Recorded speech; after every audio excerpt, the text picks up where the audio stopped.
Welcome back to Heard Tell. I'm Andrew Donaldson, and Genya Coulter, who I have been practicing to make sure I say it right because I said it wrong the last time she was on the program. So I'm sorry. Election babe, the ballot fairy. We call her many, many things, but we mostly call her friend. How are you? I'm doing well, thanks. How are you doing today? Thrilled. We get to start the new year with you. And before we get into this year, though, the year of our Lord 2022, for a non-national election year, and you're an election expert, boy, we talked a lot of elections in 2021, didn't we? It was nice to see so many people suddenly care about these relatively obscure local elections that normally, kind of fall under, fly under the radar. Of course, the level of contention involving some of these elections, I could have maybe done a little bit with a little bit less. Right. Nice to see people care. Yeah, and one thing I kind of got on too is people don't realize we talk about all these big court cases, and we talk about the prosecutors in the Rittenhouse trial and the Ahmaud Arbery trial where they went through three prosecutors. People forget most prosecutors, most DAs, those are municipal local elections, and those are some of our lowest turnout elections that we have. They want to show up for these trial things, but they forget that these are elected officials that they don't show up to vote for in a lot of cases, or not pay very close attention to in a lot of cases. Yeah, if you ever want to stump people who think they care about politics, ask them who they voted for. If it's in a jurisdiction that does elected judges, ask them which judges they voted to retain or not retain. Most of them will not be able to tell you. It's a really interesting litmus test. Why do you think that is? Because I know, the old days they used to print the sample ballot in the paper and you'd sit there and mark it through. Why is it that the local elections that affect us the most? Because you're in these polling places. That's one reason we like to talk to you. You're not just the theory of it. You actually do the work of it. You show up at the polling places. You run polling places. Why is that? Because you talk to people who are the people that show up for municipal elections. Is it a noticeable difference from a general election crowd? I suspect it probably is, especially on the local level. The people who show up for the local elections are the kind of people who show up for every election. No, and usually they tend to skew a little bit older. My polling place was in a senior citizens facility, so I had voters range in age from 18, like literally it was their 18th birthday, their first time voting, and I was so excited. I praised the heck out of his parents. Thank you so much for making encouraging your son to vote so young. And then I've had a voter who was 104. 104. And she said that she'd never, ever since she was old enough to vote, she'd never missed an election, and I believe her. Wow. See, that's got to make you feel good, though. Those are the citizens that make the country go. They don't get enough credit, though, do they? But I want a documentary on that lady. I loved it. She said my relationship with democracy has outlasted my relationship with all four of my husbands. That's a Florida woman right there. That's a legend living. She's adorable too. She's like this really tiny lady, very carefully dressed. She always has her lipstick on, looking real pretty. I mean, I just adore her. I love people like that. Let's dig into it though. Talking to Genya Coulter, she is election babe on the twitter.com. She's written all over the place, everywhere from Washington Post. She's in Elections Daily frequently. Our friends over there. She's long overdue to come back to Ordinary Times with me. I'll throw in the free plug in there. What jumped out at you this year? Because we had a lot of elections that were contentious. We, of course, had the Georgia recall that was a mess. We had Virginia. We had all the redistricting. We had a lot of legal laws. What are your real big takeaway for 2021? Which one jumps out at you right off the top? How many people suddenly care about redistricting? Because I can tell you 10 years ago, it wasn't like this. And it's been interesting to see so many people who in some cases might not have really been old enough to remember the last decennial redistricting, suddenly come up with these amazing proposals and maps and have the wherewithal to be able to argue the case for their map and do a really great job. And I mean, some of these people a lot of them aren't professionals. They're just, people who discovered maps while on social media. And then you get to see some areas where the professionals did some of the professional mappers obviously drew some great maps. Others Well, I'm going to leave that to the experts. Is it just the It's, social media and the technology? Is that the biggest difference? Or is it the partisanship right now where people all of a sudden realize like, hey, everything's so divided, every single one of these little votes counts, so they're paying more attention? What do you attribute that to? I think it's a little of both. Social media has turned elections from a necessary chore of democracy into a spectator sport. But it is nice to say, again, it's nice to hear, people who aren't even old enough to drive in some cases actually make a convincing case for the map that they've just posted online. It's really nice to see. I'm proud of them. Yeah, I see. I think I know election Twitter folks. If you don't know what we're talking about, it's kind of a loose collection of folks that really get into the maps and the nitty gritty details of election. I think it's a positive sign though, because with before the social media technology, I don't know that those people would be a group. I don't know that they would be, it becomes a resource because they can kind of feed off each other. And then people like me that write and commentate for a living, I can talk to those guys. I can talk to the Drews. I can talk to you. I can pull information from them. And now I have another resource besides just news media to get information about elections from. And a lot of these people are covering their state or their region or something that they're really specific and a specialist on. I think that's a very healthy thing. It's really nice to see. And one of the things that I also did learn this year is there are some mainstream media outlets that are far more biased than perhaps they want to admit publicly. And it's nice to have an ear to the ground to notice what people online who actually live in that area are saying and their views and what their needs are. Because I think there were a significant number of missed calls, and I don't think it was malicious. I just think that maybe there was a bit more of an echo chamber in certain races than there were others. And there were some surprises. Yeah, let's talk about two of those surprises real quick. Genya Coulter joining us. She is at Election Babe on the twitter.com. If you're not following her, you are missing out. Also a pretty good cook for our Twitter supper club, but we'll talk about grilling later. The two big events this year, other than the hangover from the national election, was Georgia and Virginia. Both of them surprised in opposite ways, though. Let's start with Georgia. That was, to steal hot land as a moniker, that was just a big hot mess. What do you take away now that we got a little space from Georgia, especially considering that looking at 2022, I know I'm saying it, that's the state I'm going to be paying attention to. That's going to be ground zero for a lot of it. But we've had about a year to think about it. What did Georgia teach you from the election angle on it? Georgia does not have to be a hot mess. Some of the policies the state has are, I think, inefficient and in some cases downright questionable. And I think if they fine tune some of those processes, maybe things would be a little less of a free for all during the counting process. I think the Republicans learned a valuable, if somewhat harsh, lesson about don't discourage people from voting by mail, particularly when they're your voters. They literally shot themselves in the foot there. I think the Democrats did a much better job of pushing vote by mail, and because again, vote by mail was not exclusively a Democrat thing up until about, I'd say, 5 or 10 years ago. More Republicans voted by mail simply because older folks tend to like vote by mail more than younger folks. So I think the Democrats did a really good job with the get out the vote process in Georgia. Yeah. I just wish that there had been a more streamlined or tighter process so that there weren't a bazillion lawsuits later on. And so much of this is one thing I've learned from talking to you.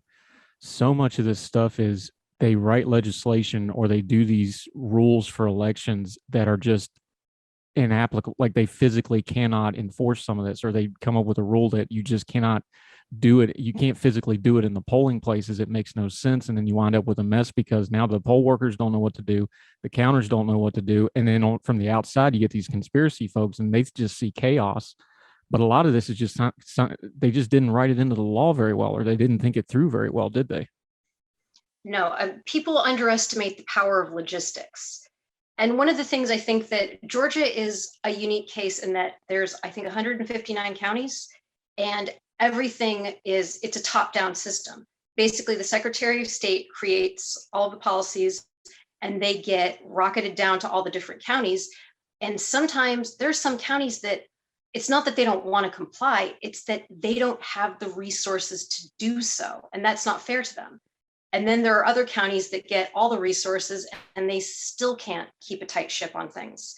That, to me, as far as I'm concerned, is a good argument for keeping elections more at the county level, especially if you have such a disparate size in counties. Yeah, we're talking to Genya Coulter, talking elections. She is the election babe, our election expert. And we're going to talk the other big elections in 2021. We're going to look ahead to 2022 with her expertise. We're going to talk about her love of grilling to finish off. So stay with us on Her Tell. We'll be right back after this.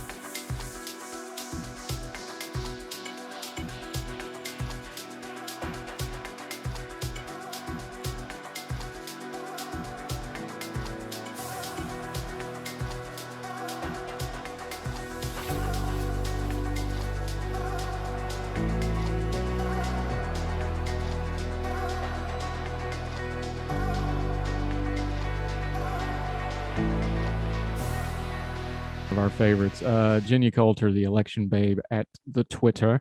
The other big election this year that everybody was paying attention to, and a lot of people were surprised at, although you probably shouldn't have been if you were paying real close attention, was Virginia. I was told as late as this spring that Virginia was going to be blue in perpetuity, which is always a silly thing to say, but that's not what happened, was it? No, I think the Democrats learned a very valuable lesson as well. Do not insult your voters. I think that's something that pundits can insult voters because they're pundits. That's their job. It gets them clicks. If you're running a field campaign, you kind of want to talk to, at least, even if you don't like the people who will be voting, at least listen to them, because that's going to give you a better idea of what their concerns are. I mean, voters in Virginia do not vote as a monolith. I'm not the Virginia expert here. I'd talk to like Chaz Nuttycombe or Miles Coleman or any of the Elections Daily crew, because they have a much better sense of what's going on there. But when what was going on over the late summer in Virginia, I remember thinking, oh God, did they really just say that about the parents who will be voting in that election? Because parents are more likely to vote in some of the smaller elections, or more of the state level elections. And you're not going to do all that well if you insult those folks.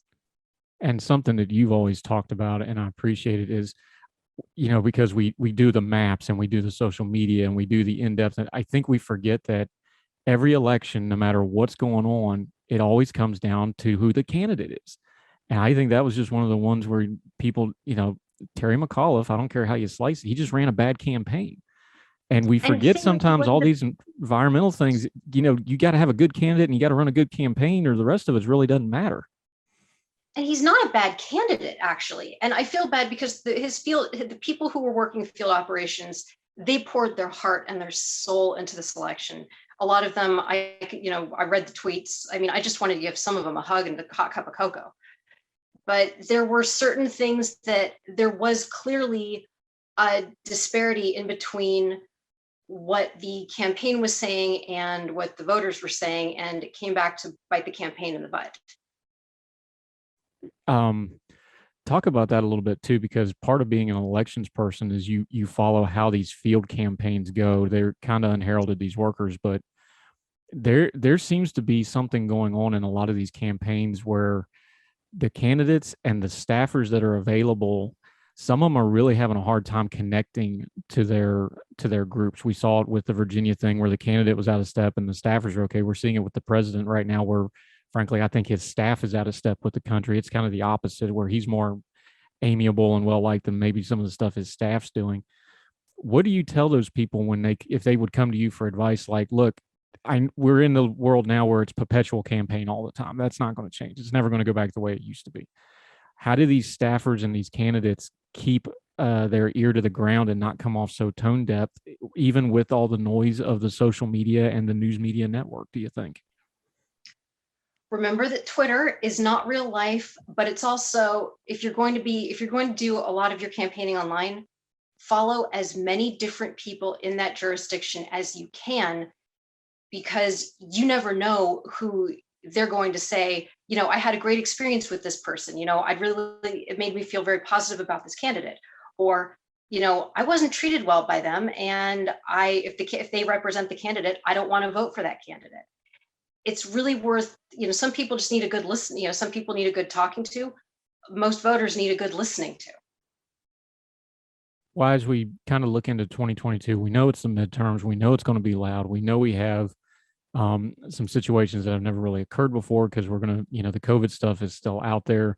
We don't know what's going to go on that. We have, of course, the Donald Trump vendetta ride in places like Georgia and Arizona. We don't know how that's going to go. What do you think that folks should be listening to voters on? Is it going to be the economy? Is it going to be some of the social justice stuff? Is it going to be COVID? What do you think the voters really want to be listened to? I think schools education are definitely going to be a hot button issue.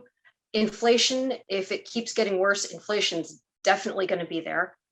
I think climate and climate change are going to be issues, but maybe not quite in the way people think, because obviously climate change is happening. However, there's certain things that maybe the Green New Deal isn't 100% realistic about. And if you look at some of the energy crises going on in Europe, you can kind of get a sense of how the best of intentions can go very, very wrong in a very short amount of time. Yeah. And but I think that when your prices are going up anyway, that's probably not the time to try new technologies that's going to drive prices up. That's probably not going to go real well for you, just on a practical level, whatever the end goal you're pushing for is. Also have a backup. You never know when you're going to need it. Yeah. Yeah. Genya Coulter, who we just adore talking election stuff. All right. We're going to talk about it nonstop. The 2022 midterm. Turn down the noise on it for us, though. What are you looking at as we start going into primary season in the spring? What do you look at it beyond just the headlines and the candidate stuff? What do you look at when you look at these elections as to whether they're going well or if it's going to turn into like another Georgia recall situation? What's kind of the things you look at to try to give you a postmark of this is going well or this is getting ready to go sideways? Take a look at the new laws that are going to be that go into effect on New Year's Day in many states. There's been quite a few pieces of election legislation that have gone through. Some of them, I think, not every piece of election legislation is a bad thing. Sometimes it makes the process a lot more efficient, but there are going to be, in some states, there may be some limitations on things like locations of ballot drop boxes. Some places will expand them, other places there won't be as many. There are probably going to be polling place changes for a lot of voters simply because we've had a few natural disasters that took out some places that would have otherwise be used. So any state that doesn't have their processes in gear, they've got maybe 2 months to get things in order. And after that, may the magical ballot fairies be with them. We haven't had you for a little while, so do your spiel on magical ballot fairies for the folks that maybe have never heard it before. You're talking about the folks who have a lot of really soaring rhetoric about elections, but have no clue whatsoever how a polling place works, right? Yes, they're the ones that they're like, well, if we could just get rid of all computers in elections, all of our problems would be solved. And then I'm going to look at them and go, okay, where did your ballot come from? How did it get to you? The magical ballot fairies did not deliver it to you with a wave of magic wand and a poof of glitter. It got designed and laid out on a computer. It got printed out by a industrial scale printing press that has an internet controlling system. It's, everything involving the postal service involves some sort of computer or barcode tracking. So you're not going to be able to get rid of technology in elections completely. It's, there were plenty of problems in elections prior to the advance of technological concerns. The conspiracy theory. There are no magical ballot fairies. No, there's not. And the flip side of that, of course, is the conspiracy theorists who think everything is a tough box full of ballots hiding in a trunk or under a table or whatever every time they see it. There's not a lot of that either, though, is there? I know we heard so much about the election stolen and these things and these. A lot of that, though, when you dug down and just turned the noise off, was people watching on video a process that they really didn't understand what was going on in the first place. That's true. I think there are some people who want to understand the process. One of the things that was kind kind of nice this year is I had a lot of people who identified as Republican or conservative asking me about elections and election integrity, and they genuinely wanted to know about the process, what the safeguards were, how the process could be made more secure. And that was actually really nice because, again, election security and election integrity, they're two sides, two halves of the same coin. And you can't really have one without, you shouldn't have one without the other. So I think that's been nice. But then there's a lot of bad information out there. Of course, then there's on the flip side, there are people who insist that, oh, this was the most perfect, wonderful, secure election and nothing bad happened. And then you get the news reports where something very bad did happen and it insults people's intelligence, and they're not too fond of that. So if you want an election integrity, keep in mind, election integrity is as election integrity does. Same thing with security. Yeah. And like we've seen with COVID and a lot of other things, the important thing is to be consistent and to be fair and accurate in your information so you don't look silly later, because that really does open the door for people to think untoward things are going, doesn't it? And explain, I like to explain to people what I do. You know, some poll workers have like these huge problems with the folks who come in who are poll watchers. I didn't have any. And that was because if they had a question, I would very politely walk them through what we were doing and why we were doing it. And they seemed pretty much satisfied with that answer. And the vast majority of my poll watchers happened to be on the Republican side. So the fact that I didn't have any issues with them at all, I think that's a testament to how well my staff ran things. Yeah. And speaking of other things that you run really well, you are a member in good standing of the Twitter Supper Club. We'd love to have you, but you have an affinity for a particular cooking method. You've got your son doing it now, I saw on the social media, but what is it with election fairies and grilling? I like grilling. It's, you're in the great outdoors, you get the smell of burnt meat, which I think is just awesome. You get to play with spices and marinades, and you're not like, you're not chained to a stove. Grilling is to me the perfect, it's the perfect art, cooking art form, except for maybe baking. Although grilling is a lot more forgiving when you screw up. I grill. I am not a baker. I mess up everything I try to bake. I've got a daughter that can bake really well. I just leave it to her because those are two totally different skill sets. So kind of like elections and punditry, which is why we bring you on. Genya Coulter, it's going to be a busy election year, so I hope you join us frequently to straighten this stuff out and turn down the noise for us. Tell folks where they can find you and what you've got going on. All right. Well, if you are in Polk County, Florida, and you happen to be doing early voting, come say hello to me. I'm the petite redhead that nobody can hear. And if you want me on Twitter, I'm at Election Babe, or you can read my columns at Elections Daily or on Ordinary Times. Yep. And it's an election year, so she may not be writing a whole lot this year, but we sure hope you do. And you're the best. And we greatly appreciate you, my friend. Well, thanks so much for having me. I was so excited that I was the inaugural guest of this show. And now that seeing you having another year, I'm just so happy for you. Yeah, the very first podcast we did elections with you, and you're on the first of the daily show for 2022. And we hope to have you on a whole bunch. So we appreciate you, my friend. All right. Thanks so much, Andrew. I really had a great time, and Happy New Year. Happy New Year to you. We'll talk soon, man.